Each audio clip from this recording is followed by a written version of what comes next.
Bonjour et bienvenue sur Multimodal, la chaîne transport.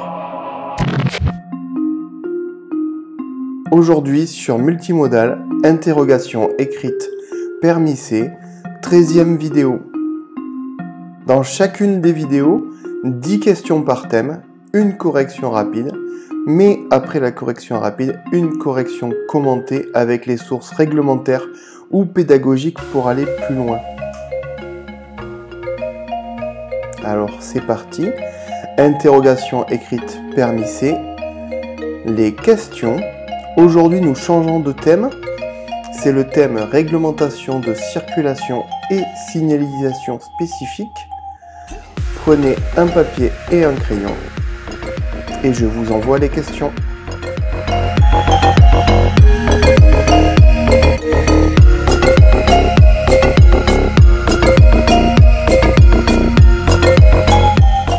Allez, on se retrouve lorsque le camion aura traversé l'écran.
Vous avez fini?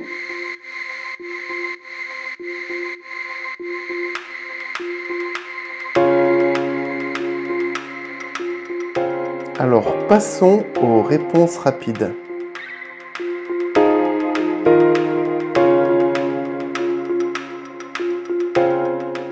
Je vous laisse quelques secondes.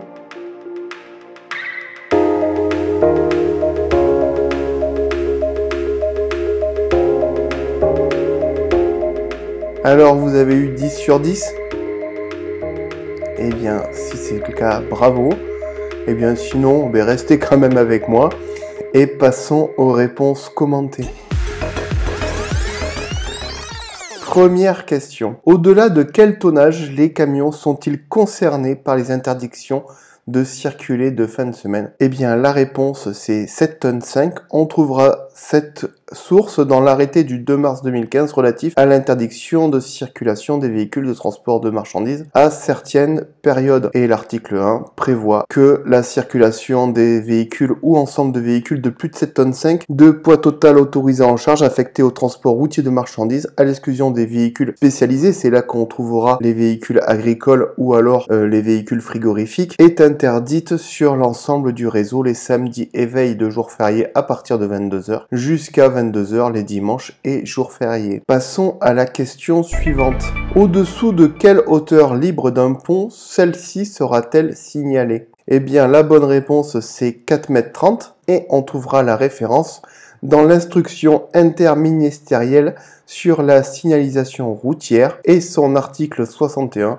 Tous les passages où la hauteur libre au-dessus d'un point quelconque de la chaussée mesurée normalement à celle-ci est inférieure à 4,30 m doivent être signalés. Et c'est signalé par un panneau de type B12 que vous avez en illustration sur cette question. Passons à la question suivante, plutôt les deux questions suivantes car elles sont liées.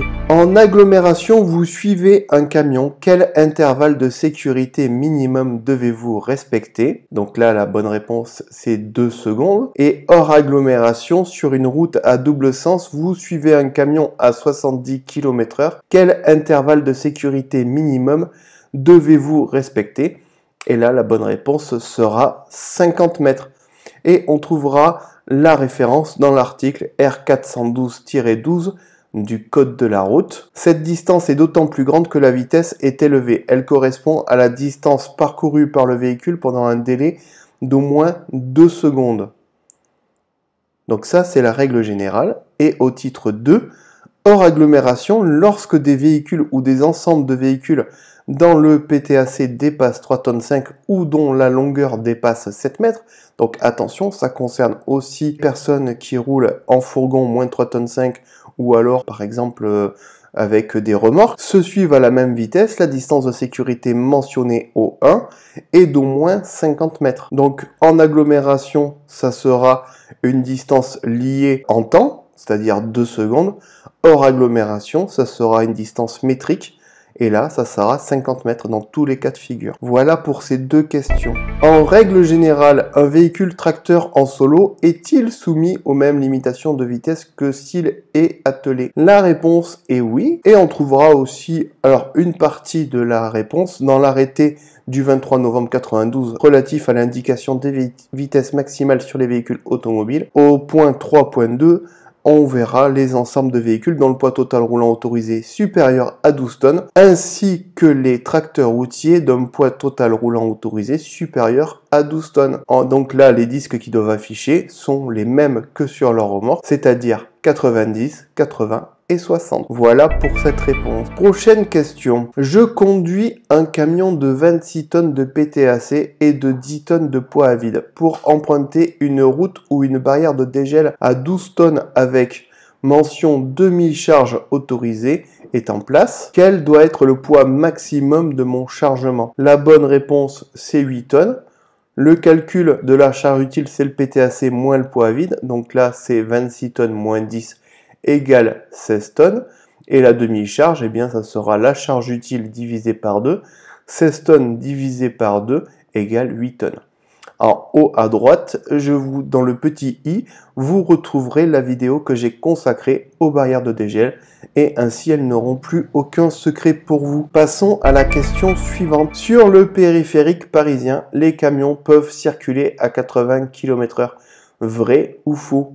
La réponse, c'est faux. La vitesse des véhicules dont le poids total autorisé en charge est supérieur à 3,5 tonnes ou des ensembles de véhicules, à l'exception des véhicules de transport en commun, est limitée à 50 km/h en agglomération. Toutefois, cette vitesse maximale est relevée à 70 km/h sur le boulevard périphérique parisien. Donc vous voyez, le quatrièmement de l'article R413-8 est spécifique au boulevard périphérique parisien car c'est un boulevard urbain. Donc s'il n'y avait pas ce petit bout dans cet article, eh bien un camion devrait rouler à 50 km/h.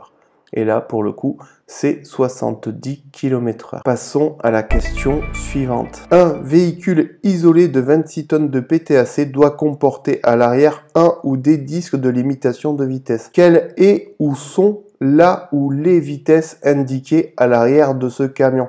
Pensez bien que si on se prend la peine de mettre un singulier et un pluriel dans la question, c'est que il faut penser que sans doute il y a plusieurs disques. Et la bonne réponse, c'est 90 et 80. Et toujours dans cet arrêté du 23 novembre 92 dont je vous ai parlé tout à l'heure, le point 3.1, les véhicules d'un poids total roulant autorisé supérieur à 12 tonnes, 80, 90 pour les disques. Voilà pour cette question. Passons à la question suivante. Votre véhicule en charge transporte des denrées périssables. Avez-vous le droit de continuer votre trajet le samedi après 22 h? Eh bien là, la réponse, elle est oui. Et on retrouve toujours notre arrêté du 2 mars 2015 relative à l'interdiction de circulation. Et dans l'article 4, il y a des dérogations à titre permanent. Et au premier titre, on trouvera des véhicules transportant exclusivement des animaux vivants ou des denrées ou produits périssables. Alors, et je précise que la quantité d'animaux, de denrées ou de produits périssables transportés occupe au moins la moitié de la surface ou du volume utile du chargement du véhicule. Voilà pour cette question. Et dernière question, votre véhicule isolé a un PTAC de 16 tonnes. Sur route prioritaire à double sens, quelle est la vitesse maximale autorisée? La réponse sera 80 km/h. Et on trouvera la référence dans le deuxièmement de l'article R413-8 du Code de la route. Voilà pour ces 10 questions. Mais je vous remercie déjà d'être arrivé jusque-là. Un petit pouce en l'air C'est un merci, ça ne coûte rien, mais surtout ça aide à référencer la chaîne. Donc je vous remercie par avance du petit pouce en l'air que vous allez laisser. Si vous avez des questions, n'hésitez pas de poser des commentaires sous cette vidéo ou sous les vidéos qui vous intéressent. Vous avez sans doute constaté que je réponds assez rapidement. Pour ne pas louper les prochaines vidéos, c'est tout simple, abonnez-vous et actionnez la cloche. En attendant, je vous retrouve dimanche prochain pour une prochaine vidéo fiche écrite.